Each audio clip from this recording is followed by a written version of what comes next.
to no na so ya san so mbiem yen hwe nsam ekoso agodi me doso na so de se fata se otini de brebe ma kwan ne a chire kufu de bro se Premtobre ago Kasee now you better see the fee Samuel Eto and say de me ma no o wa na bo say de me se ma na for mo ho pran o ma for mo ho adwen ensem okoso papa se enche na yenua sa akode de beto mu amu akwa de prakra kwa yenwum ne ade a na story a chairman so aso ahiu Samuel Eto one na Cameroon FA president sa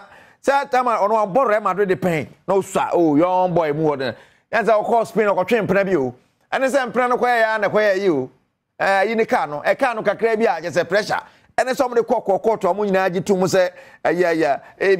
bia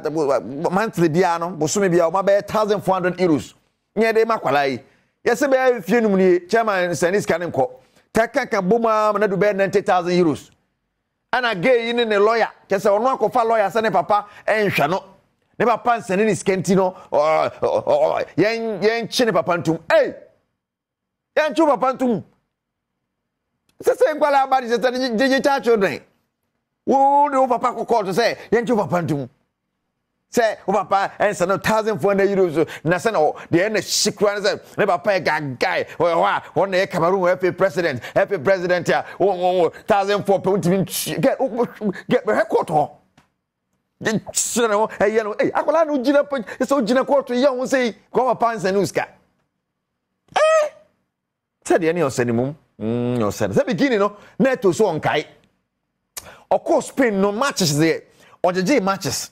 but particular way no on kaima me no ne match no ba kwa say he me ma me aka kire me say match wagya ka obetro buku kura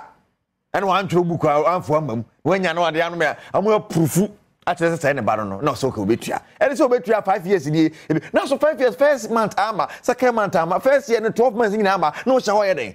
tibu pese me sa me lawyer make us gay as o sheda pese na bobo no na eye big na o de akofa nwia beton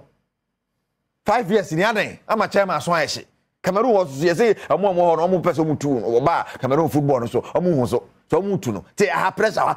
say eto onye den